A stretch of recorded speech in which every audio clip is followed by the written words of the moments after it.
Hello, Princeton. You're listening to WPRB 103.3 FM, Princeton's own college radio station. This is Fireside Poetry, and I'm your host, John Michael Colon. In case you've never tuned in before, here's what we're all about. Sometimes it seems like there's no place for normal people, not academics or experts, to discuss poetry in the way we experience it as a vital part of our everyday lives. Fireside Poetry is WPRB's attempt to fix that by sitting down for a little while and just talking about poetry. Sometimes alone, and sometimes with the help of a guest poet, we'll be exploring the work of a single artist, reading his or her poems, and then discussing them casually.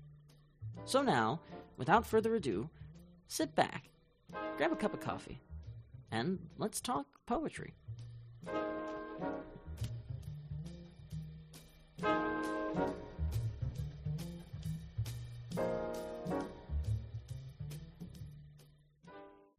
If you're listening to this program, not because you accidentally left the radio on, but because you are a 21st century American with an interest in poetry, then chances are that you've at least heard of slam poetry.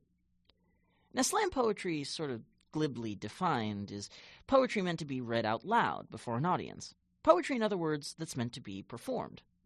But as we'll see, it's quite a bit more than that. If it weren't, it wouldn't have ruffled so many feathers. To give you a sense of what I mean, here's something Harold Bloom, the great and brilliant Yale literary critic and infamous curmudgeon, said about slam in the Paris Review a few years ago. Of course, now it's all gone to hell. I can't bear these accounts I read in the Times and elsewhere of these poetry slams in which various young men and women in various late spots are declaiming rant and nonsense at each other. The whole thing is judged by an applause meter, which is actually not there but might as well be. This isn't even silly. It's the death of art. Well, nobody ever accused Mr. Bloom of being ambiguous in his opinions, though I will say that he may have been a bit quick to jump the gun here. Slam is, if anything, not the death of American poetry, but the flowering of perhaps its most important movement since the mid-20th century. Slam poetry as we know it started in the 70s, when artists such as Gil Scott-Heron and Hedwig Gorski began primarily to perform their poetry instead of just publishing it. They'd put on shows in such famous cafes as the New Eurekan Cafe in New York and the West Coast de Poetry Lounge and the World Stage in Los Angeles, usually with backing from drums and other light instrumentation. Over time, poets began to come together to perform their works in competitions, where each poet would perform their piece and then be given a rating between 1 and 10. These poetry competitions came to be called slams, and ever since the first ones were established by poet Mark Smith circa 1985, they've been the public face of American poetry. It was the easily understandable and somewhat preachy nature of slam poetry that Mr. Bloom was criticizing when he called it, quote, declaiming rant. And indeed, the worst slam poetry has a bad habit of preaching platitudes. But in the best slam poetry, this directness takes on the quality of a good sermon or a poetic confession, full of energy and a liberated spirit, but structured by a variety of poetic techniques, such as alliteration, rhyme, and a catalog of terms.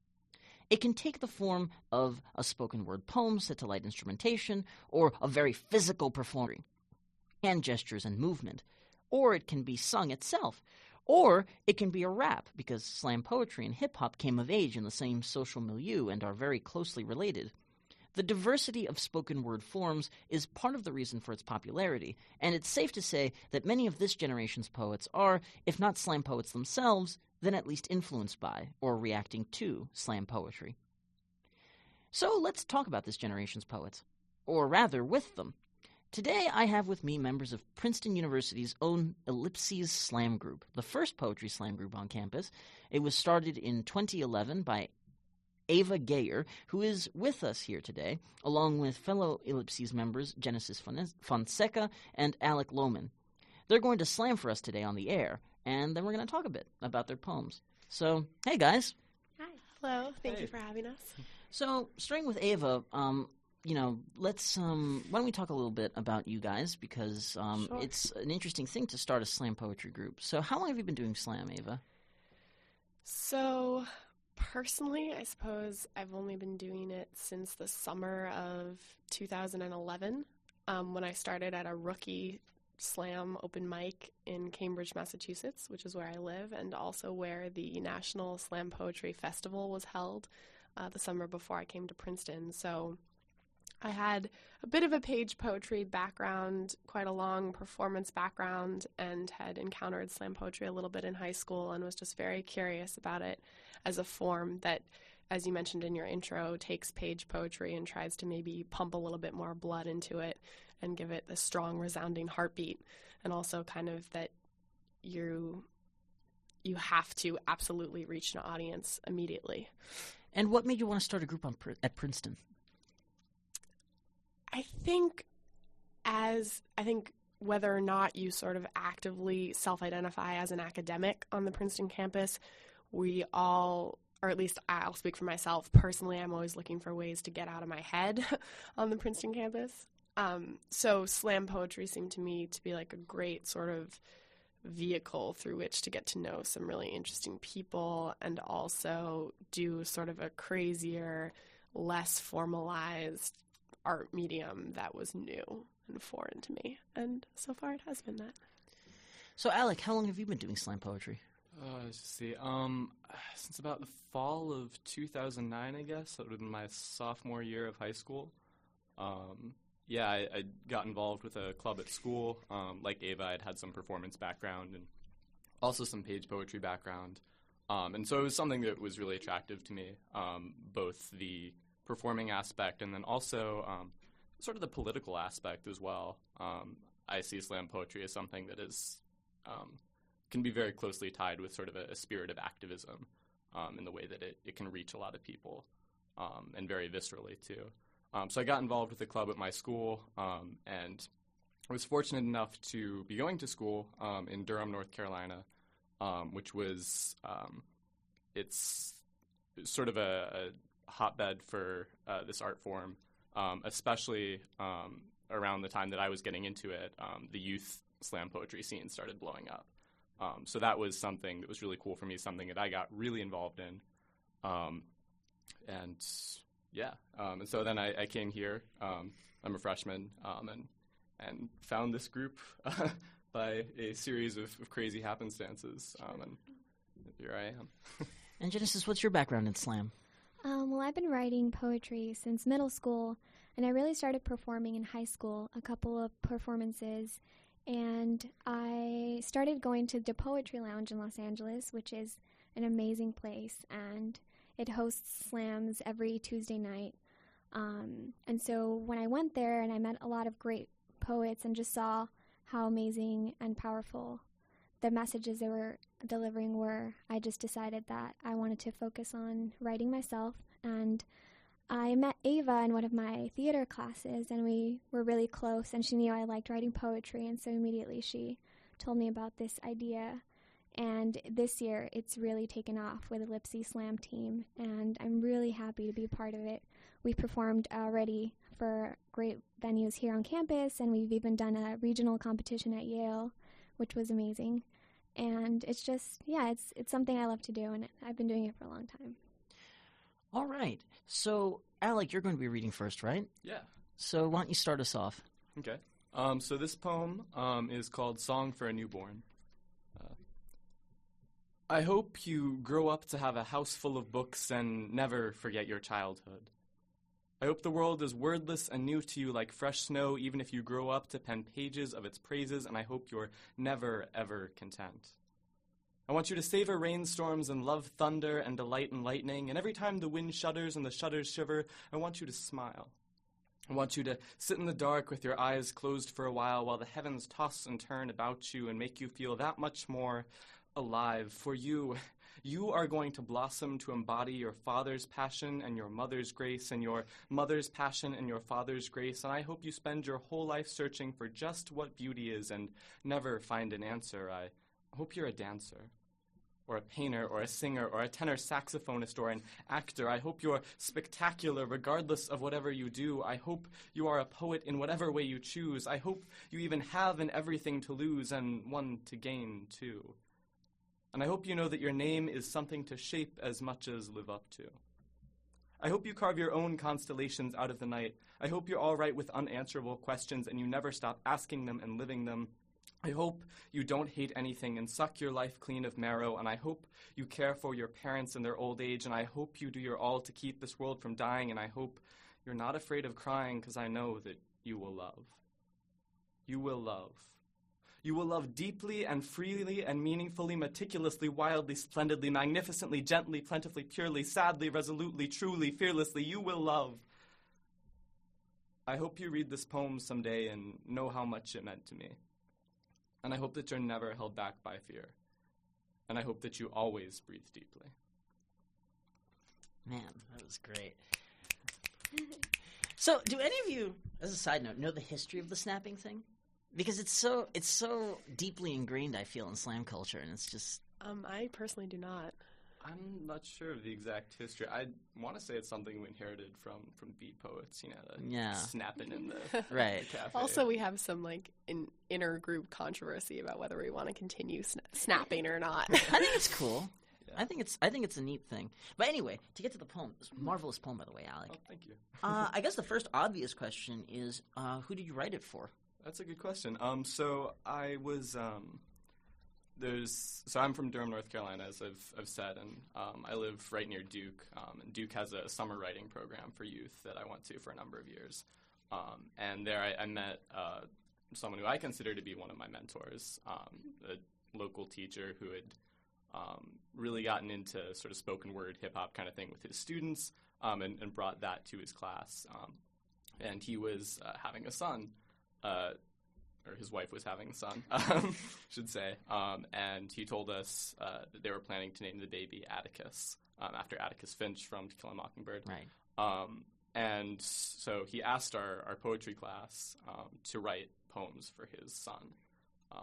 And so that was sort of the genesis of this piece. And I think it's really powerful. One of the interesting things that I found about slam poetry is that it's one of the relatively few venues within poetry for what used to be called occasional poetry. Poetry written I believe it was John. The famous one that a lot of people read is that John Donne once wrote a poem to dedicate was it the opening of a church? I can't remember off the top of my head. But this was like a big genre, especially when poets were funded by patrons. And, the idea was that, you do a poem, you get a commission from your patron to write a poem about something. And it's interesting because it's very slam, I think, to do that. And it gives it a kind of immediacy that, a sort of like invented scenario wouldn't have. Why do you think – how do you invest yourself as a poet in, for instance, like doing something on commission? It's a good question. I mean, I know for me the sort of environment, the writing workshop environment that I came out of in my high school poetry club was we were very big on sort of writing prompts and stuff like that. So this is just sort of I think of this as a different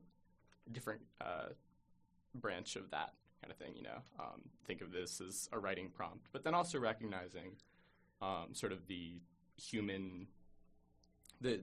common human elements, because that's for me a lot of what slam is about, is you're trying to connect with people and show them that, this is my story, or this is the story of someone I know, but look, it's something we can all connect to. And Ava, Genesis, any thoughts?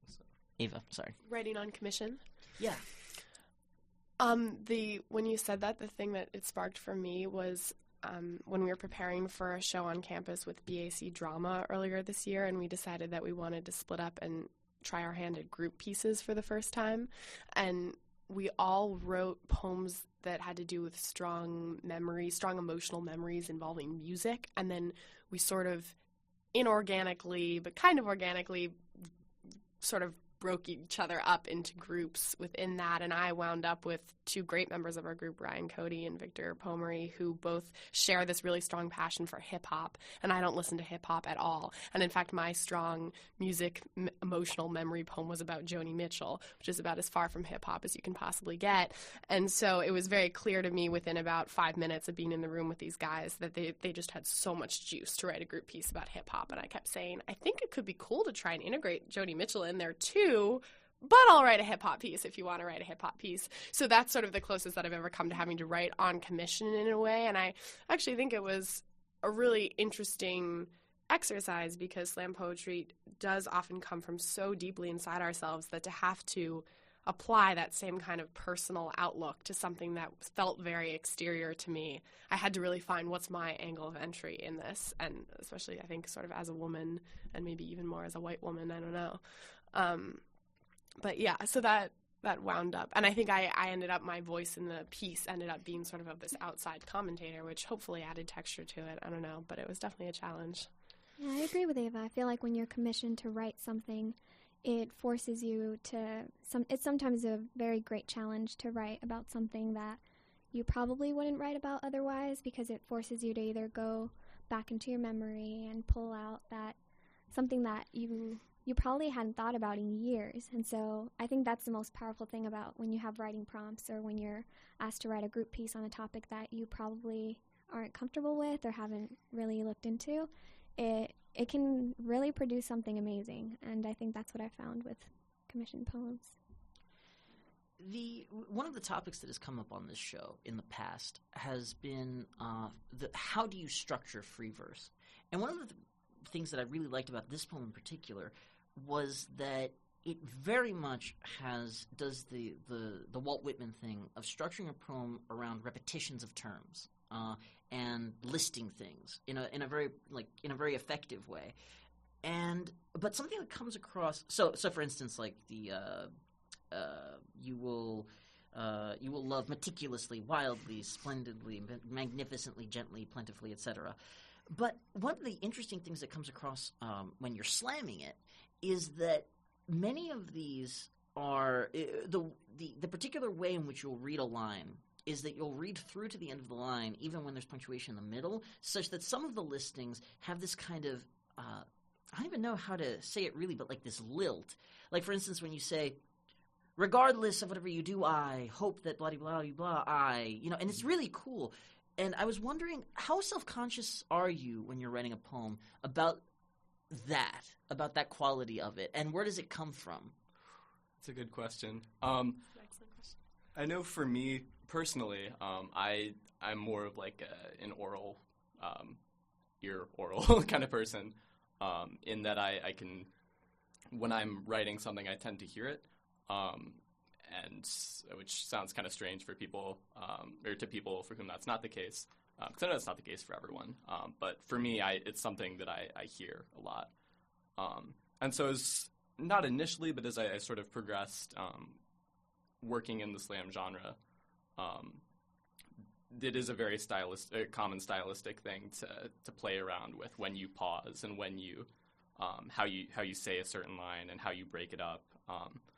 I know for me, sometimes when I have it on the page, sometimes I'll have the line breaks be the pauses, and then other times I'll just change where the pauses are as I'm working with a piece. I mean, does it matter ultimately? Because if you're a spoken word poet, I feel like the important thing is how it sounds, not how it reads. Yeah, no, exactly. But I think I know that's something that in the past that I've played around with a lot in workshops where, is this really the most effective place for that pause? Is this where we want the pause to be? Is this where I want to stop? Am I doing something that sounds too much like I had a teacher who called it the slam poetry voice, the stereotypical, like, whatever. You want to make it fresh enough that the audience is going to hear what you're saying and not just hear you're doing a slam poem. So for fun, anybody want to do an impression of the stereotypical bad slam poetry voice? Well, I actually wrote a poem on this topic that came out of a great frustration with the bad slam poetry voice. You don't happen to have it on you, do you? I mean, I do. And I can just read you the first little bit of it. If you could, that would be magnificent. I considered bringing it in today to read, but one thing that my colleagues in slam poetry have told me is that sometimes a poem like this can be a little inside, and so I wasn't sure it was the right place to bring it, and also I just wanted to bring something fresh. But the poem is called Big Talk, and it starts like this. Slam poets. It's terrific, and always. Damn, I've just slipped into that fast rhythm you use when you have a lot of a way of reading. Their work. Listen, I have no beef with which is fine. It's learned. Trying to YouTube and Def Jam and late nights, BS, clicking the next bit, getting it's hit. So easy to cross the line between performing and performing. Next thing you know, you're conforming and you're sounding like Anis Mojgani, and you love Anis Mojgani. So what's wrong with that? But didn't you get into this thing to sound like you? Because you were curious what you sounded like, astounded when it seemed like you might actually have a sound. So that's the beginning of my whiny poem about slam poetry. No, it's real. And actually, one of the lines in that reminded me of another interesting quality of slam poetry. The what was the beef cut? The beef cut. Prime cut of BS poetic pretension. Prime cut of BS poetic intention. What is it about slam poetry and fantastic, outlandish similes? I mean, we haven't really seen that sort of thing be a widespread thing since maybe like the 17th century. And it's just such an interesting thing that it came out of this movement, which is very much about oral poetry. Is there something about saying something out loud that makes like a really good comparison really just poignant? Well, I think the thing with similes in general is that they allow you to express an emotion that you might think, everyone might feel, like anger or pain. But if you're going through something and you can't express it by just saying, I'm angry, I am in pain, then you'll have images or you'll be in an environment where something around you represents that. And you use it, you go with it, and you end up with these amazing images that help people understand pain better than just saying, I'm in pain, for instance. And I think part of it, too, is related to the wordplay element, right? Because that's a sensibility that hip-hop definitely shares, where you're sort of playing around with these crazy images and seeing, where can I jump next and see, well, it actually leads to a really interesting place. And so I think that's sort of a common DNA piece. So, Ava, would you like to read the poem that you brought for us today? Sure. We were going to hand it off to Genesis. I'm sorry. I forgot. But yes. So, Genesis, you're the boss. Okay, yeah. This poem is titled, Dear Dad. Every once in a while, when I miss you, I stand in front of a mirror and stare at myself until I can almost see you looking back at me. I've done this ever since the first boy I loved broke my heart. I remember thinking, if you were here, I wouldn't feel like a natural disaster waiting to happen. But then, I remember what it was like when you were here, the way my heart tried to escape my body every time you came home after dark, how I learned to associate the smell of alcohol with my mother's tears. The reason I don't drink, the way your hands became tsunamis, your insults became floods, and how my mother became rain. This is the most vivid memory I have of you. One night, you were yelling at Mom. My mom was begging you to lower your voice, and I was curled up against the wall. I remember feeling small. I remember feeling so small until you pushed her hard. And at that moment, I yelled too. I yelled that I would call the police, and before I knew it, your hand was around my neck, and you held me up to the ceiling and told me to shut up. Sometimes, I still feel your grip. This is the most vivid memory I have of you. I bet when she met you, she never imagined that your waters would turn into the kind of ice that cuts deep. I bet the first time you hit her, she missed her father too, and I bet she remembered how he died of an alcohol overdose. I bet she wanted to save you. Over time, her strength taught me that I'm not broken, but every once in a while, when the moon is out, I feel like something bound to burst. Some nights, I cannot breathe. When I look in the mirror, I see a cycle standing behind me. It breathes down my neck and whispers that I will inherit an addiction, a love for men who love the sea more than they can ever love me. And when this happens, I think of you and of how good you are at being alive but invisible. I haven't seen you in 12 years. And when they told me that you tried to kill yourself by driving off a cliff and into a river, I wanted to ask you two things.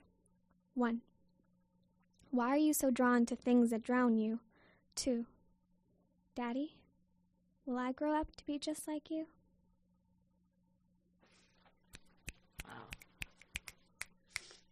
That's heavy.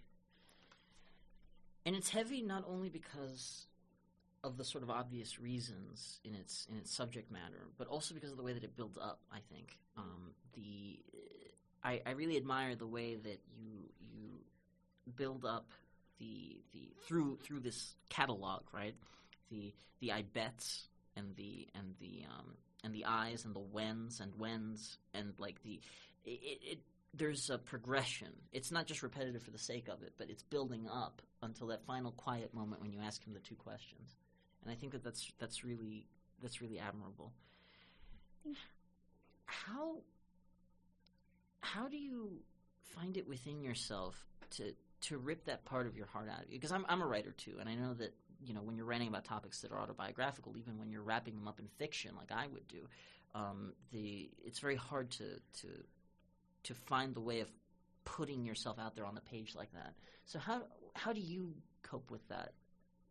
Well, I think it's necessary to express emotions, especially when there are heavy things that happened in your life, whether it's traumatic experiences or abandonment or some kind of loss, or even now if you're still going through some kind of conflict. In this case, I'm writing to my dad, but in this poem is very much about my dad, which is interesting to me after having written it and then looking back at it, how I address it to him, but a lot of it is me just reflecting on what that relationship was like and how it has changed me or how it still affects me now.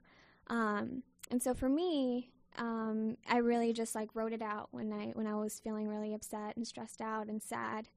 And I just started getting all these images of water, I guess just because of crying and tears, and a lot of it just kind of I got those images, and after I spilled out the first draft, then I kind of worked with those images to create something that I felt properly reflected the confusion that I was feeling and that I still feel because of the relationship I have with my dad. And so, yeah, I feel like it's for me, most of my poems are actually like that. They come from a painful place, and they come out because of something someone once told me, that the fact that stories change the world and that you have to share your story, however painful, and as honestly as you can. And for me, my poetry is about being honest about the pain, and about the past. You're talking to a poet when she slips into poetry even in prose. I noticed that the poem which uses water as a major motif spilled out of you, which was a very nice touch. Yeah. About being direct in poetry, I mean, for me, this is what slam is, ultimately. The being unironic, totally earnest, and making poems that are not ashamed to say things. Why do you think it is that in what I called academic poetry in my introduction, so oftentimes there's this hesitancy to actually make positive statements? I mean, it's a big one. Eternal questions. Yeah. I can. Yeah, go for it. I mean, I think this is my own personal opinion. I think a lot of that has to do with a lot of sort of the literary academia right now, right? I mean, you have a lot of this, I don't want to call it navel gazing, but navel gazing, where you're, pondering, what is the form, and you're spending all this time thinking about the form and breaking the form apart and analyzing it, and in the end, you sort of lose this sense of directness, of earnestness, and there's a lot more cynicism that sort of pervades, and a lot more I'm going to analyze, is analyzing the, what is writing kind of thing, which is very important and I think extremely valid, but I think a lot of literary academia today has a tendency to do too much of that. So I think you see that seeping into academic poetry as well, this sort of sense of experimentation, of maybe discomfort with a kind of earnestness. But I think, as is the tendency with academic movements and artistic movements, is that you can sort of move too far in that direction and have too much of that, which is why I find slam refreshing personally compared to a lot of modern page poetry. And Ava, I see you're nodding your head. Anything to add to that? Yeah, my mind goes back to a page poetry reading that I went to over the summer by a very prominent poet. And I just left with this sort of like general, and if you could see me visually right now, you could see that I'm furrowing my brow, and I left with like an internal furrowed brow as well. Of just kind of, gosh, why was that so deeply unsatisfying? And to sort of have a bunch of, over 50 white intellectuals in folding chairs, nodding their heads and going, every so often, with these poems that just felt totally opaque to me. And again, I asked my friend afterwards, I said, like, well, I was trying to figure out a way to ask this question in a non-hostile way, but I wanted to raise my hand and say, like, can you just talk about how you see the role of accessibility in poetry? And they're like, yeah, I don't think there would have been a non-hostile way to ask that question. But I am such, and Alec and Genesis know this because I'm always saying this in our meetings too, I'm such a proponent of accessibility in poetry, and I think you really do not have to sacrifice nuance or subtlety or complexity or originality in order to be accessible. And I think it's so important because, again, like poetry, people say, oh, poetry is dying or theater is dying, but like if we can't make it accessible, it really will die. So I mean, I love, quote unquote, some academic poetry, but yeah, I also get frustrated. And can I just add, because I saw a lot of this in sort of the high school environment was where a lot of my slam poetry growing up came. And so one of the things that I saw and one of the things that our club at my school really tried to work with is all these kids just horribly disillusioned with paged poetry. I can't access this. I don't know what this is saying. Like, I have to spend, all this time in class reading this boring thing. Like, I don't know what this is. And so a lot of what our job was to come in and say to kids who were struggling with poetry as an art form, would say, look, poetry is actually something really cool. It's something really alive, and we write it for a reason, and we respond to it for a reason. And using slam poetry as sort of that point of access and sort of exploding, the idea of poetry as this sort of opaque thing that is supposed to sit on the shelf. I don't think poetry is supposed to just sit on the shelf up there. It's supposed to be down in the street. Yeah.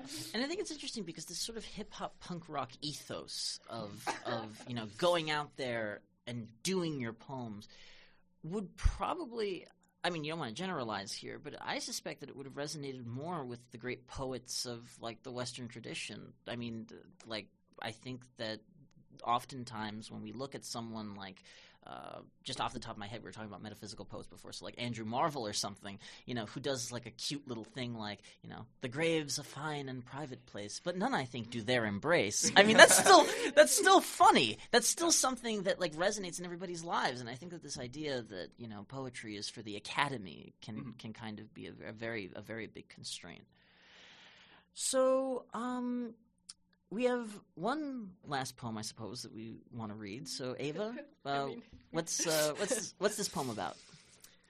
So it's funny, when we were talking about kids thinking that poetry is boring, I was thinking about the experience that Alec and Genesis and I had last week when we went to the Carl Field Center on campus with the assignment to entertain about 15 middle schoolers from, I guess, Princeton public school system, for about 3 hours on the topic of poetry. And Alec wonderfully asked them at the beginning, like, who here thinks poetry is boring? And there's a huge chorus of, I do. I think poetry is boring.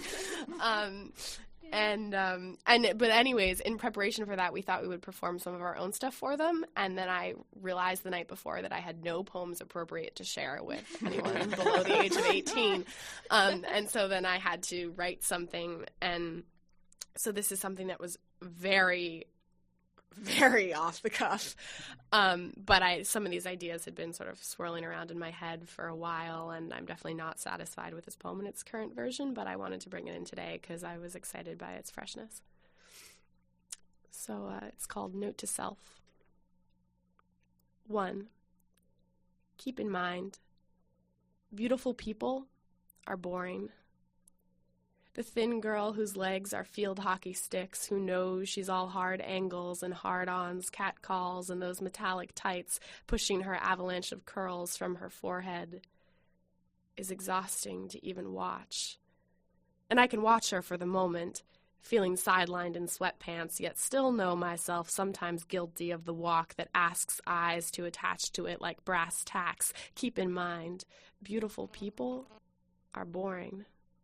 2, remember, one day you'll exhale, and you won't inhale again. This should not be scary. In fact, it should remind you not to worry so hard about wearing suede boots in the rain, or if grape juice will stain, or can I put my beiges in with my whites, or will I get enough sleep tonight? It should remind you not to worry. 3, don't forget, you are perfect, and plenty, without achievements. Flawless with flaws, sexy with unshaven legs, and a wizard still when the test scores come back with the scrawled, "Come see me." 4, to do, walk barefoot anywhere in the public library and the laundry room. 5, remember to not walk barefoot anywhere because growing up means not wanting to have gum and twigs stuck to your heels. But maybe you don't want to grow up. 6, to do, figure out walking barefoot. 7, to do, figure out growing up. 6, keep in mind forgiveness. 7, note to self. Say to your mother something about how much you love her. Tell her she is your beloved. Thank her for those pre-Valentine Valentines before even the training bras when she, and not promises, bought the tinfoiled kisses, bought pink and red socks. 8, just in case, get to know your brother. Prepare for the moment when Mom and Dad are gone, and the both of you have hopped, skipped in 2 trains and maybe 1 plane and a taxi between you, trailing kids in the same old culture clashes to childhood bedrooms, standing with lawyers over legacies. Prepare yourself. In this future moment, you might look at him and think, who is this person? So for now, figure out a way to crack through your brother's tight skull. See if you can't make that stiff upper lip tremble a little. Get to know your brother. Remember, the scariest part about this is it'll mean him getting to know a less together version of you. 9, note to self. Dance like you're having a seizure, maybe someday in the future. Do this without closing the blinds. 10, note to self. Beautiful people are boring. 11, remember this, please, when you are old and your body's been benched for ages. In fact, perhaps you're squinting from the bleachers, watching some blonde stiffly round the bases. Have compassion. She is young. She might be straining to remember something herself.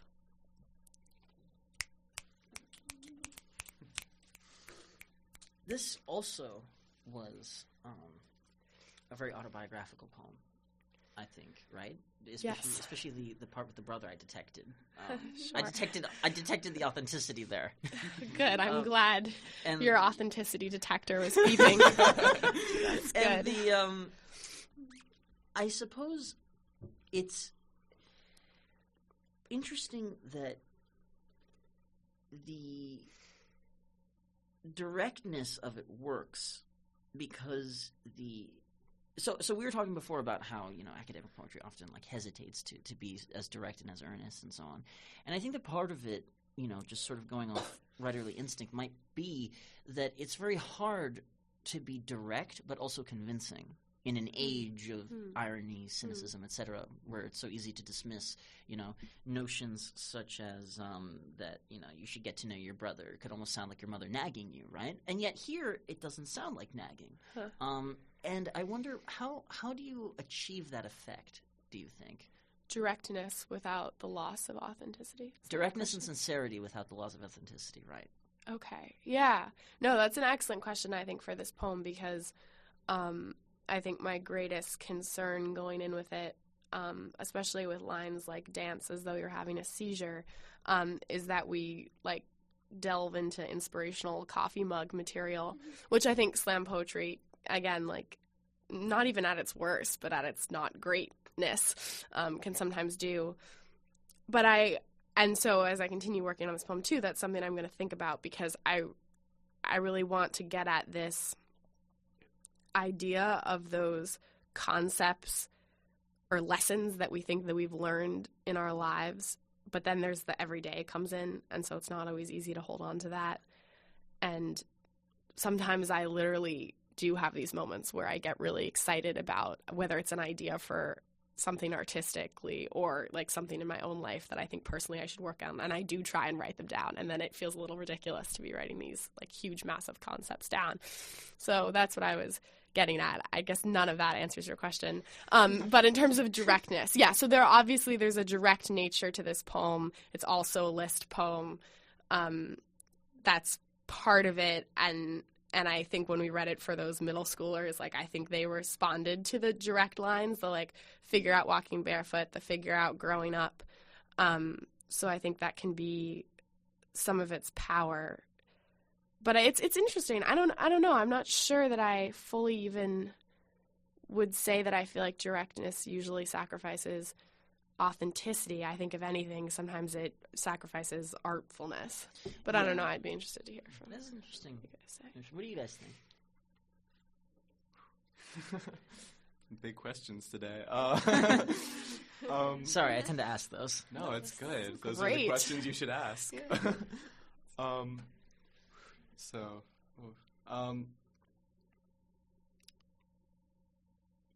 Directness. If you want, I can ask another one, which is something that came into mind. It doesn't have to do with this poem in particular, but when you were reading, I have a little text in front of me, if you're listening, and it was a little different from the text. And I noticed that Alec did this too, and I was wondering how much of what you're performing in any given slam performance changes when you're performing it. Like, how much do you improvise? How much do you add in off the cuff? You know, what's the difference between your, you called it page poetry, and your spoken word? Well, I think as with any performance, when you get to the night of opening, there's something about standing in front of people that gives you a lot of energy. And I feel like based off of that energy, you either know what is going to, like, maybe be effective for them to understand. So also depending on what kind of audience you're in. Like, I had, for our BAC show, I know that one time there were, like, a lot of older people in the audience, and a lot of the poets said that they felt a need to kind of maybe tone it down a bit. But there's definitely something about having the audience there that changes your energy. And sometimes that's just like either you'll change a word or you'll add a line, and it just kind of happens based on that energy you get off the audience, I think. I think it's, with any sort of performance piece, it's something that you, especially if you spend a lot of time with it, it's something that you tweak as you go along and say, all right, this word was sort of rhythmically awkward last night, or like, I wanted to, maybe not have that line there. That line was unnecessary or whatever. And so for me, that's something that I just do kind of in my head, and sometimes will make notes of. But if I have a piece memorized, I'll usually just, mentally cut out, okay, I don't need that line. Yeah, in this case, I just, the hour before us meeting here, I just sort of took a moment to try and, I think, line out some of the concepts that I was trying to get at in the original, and also just enrich it up a little, like enriching it a little bit more. But I find revising poetry to be massively hard, and oftentimes I think there's about a 50-50 shot that I'll make it better or I'll make it worse. Oh, yes. Yeah. Don't even talk to me about editing. I write stuff too, and what I find, my sort of process, I don't know about you guys, but my process is I write something, and I'll be writing it, and I get in a groove, and I'm like, oh, this is so good. This is so good. And then at the end of it, I'll be like, oh, yeah, I'm the next Marcel Proust, And then the worst part is, this is what the difference between an amateur and someone who is, like, more dedicated to writing, I think, is that you get some critical distance, you come back, like, a week later, you open up that Word document again, and you look at it, and you are able to recognize, oh, my God, this is a piece of crap. And I think that it's, that painful process of taking bits out and reconfiguring things and adding things and killing your darlings is part of the essential stuff of writing. So it's interesting that you guys went through that process. So I guess we're pretty much running out of time. So I was wondering if, to close, each one of you could just very briefly sort of outline, what is, like I was talking about before in the introduction, slam poetry has all these different sort of forms wrapped under the mantle of slam poetry. So I figure, at the risk of being a little saccharine and self-helpy, what is slam poetry to you? And I guess we'll start with Ava. Oh, okay. Oh gosh. Well, when Alec was talking about connection earlier, I found myself wanting to highlight that. Because I think that's such a deeply important part of this. And I always find it very difficult to express in words, but I sometimes find myself getting sort of strangely and unexpectedly moved at the end of our sessions or our meetings, even if they're just workshops, because we do have such a diverse group and sort of this like bunch of weirdos that meet in this room in Spelman. And again, it's okay, we're not saving lives, we're not making food parcels, we're not a lot of us aren't going pre-med necessarily, but it definitely feels like important work in its own way. Oh yes, and also this thing in Alec's poem that asks you to, and I guess hopefully in my poem as well in some ways, that asks you to kind of look at the smaller moments, both like micro and then also macro, to appreciate life. And I referenced Anis Mojagani in the poem that I excerpted from, and he has the very famous poem of "Shake the Dust," and the first line is, "This is for the fat girls," and it also includes the abstinent pedophile, I think, and the schoolyard bullies, and it's this inclusive nature, but also just this call to sort of wake up. So that's part of why I think slam poetry is important. And Alec, what's slam poetry for you? For me, I definitely agree with what Ava says about connection, and I think that's incredibly important. I think slam poetry is a space for stories. It's sort of a basic level for me of marrying the page with the stage and what each of those things brings to the table, and sort of combining both of those through yourself, because you perform the poems that you write, and that's not something that you always see with actors or with writers, and so for me that's that beautiful marriage in sharing the stories, especially really personal stories like Genesis, and that's the part of slam poetry that is always most amazing and most important, I think, to me. I have seen a lot of work being done with slam poetry to sort of get the voices and the stories out there of people whose voices and stories maybe aren't always heard. A lot of people who are sort of overlooked in our mainstream media culture. And for me, that's a lot of what slam poetry is getting everybody's voice to be heard. I know that's sort of like a little bit hokey answer, but that's what it is. And Genesis, what do you think slam poetry is? Well, I think, and I know slam poetry saves lives. I've had many instances in which either someone will come up to me or I've gone up to poets that I admire and just told them, I really needed to hear that tonight. I really needed to hear that someone else is going through something either really similar or not going through something, but expressing the fact that these issues are important. And I think that's what slam poetry should really do, just kind of share stories openly so that other people can hear them, can understand, our human connection. And it really changes people's lives. And I think it's great that a poem in less than 3 minutes can do that. And that's what's even more powerful about slam poetry. You hear a poem for less than 3 minutes and your life changes. It's incredible. All right, and you guys are incredible. Thank you so much for being here. Thank you. Thank you. This was great. So much. And listeners, that was the Ellipses Slam Group of Princeton University.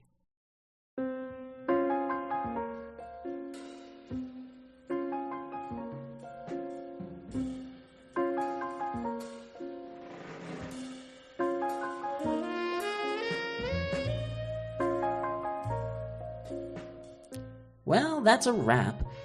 I hope you enjoyed today's discussion of slam poetry, since, as I said, I think it's perhaps the most prominent poetic movement of our day. Not to mention, it sounds really neat. And if you like the Ellipses Slam group, you can keep an eye out for their next performance by following them on Twitter at Ellipsis Slam. That's ELLIPSISSLAM. And remember that at this program, we're really interested in connecting with you, the poetry-loving public. So if you have any comments or suggestions, please let us know at www.wprb.com/cms/news, where you can leave a comment under the post for this show. And if you want to suggest a poet to discuss, or would like to appear on the program yourself, send your inquiries to news@wprb.com. This has been a recording of Fireside Poetry. My name is John Michael Colon, and I'm out.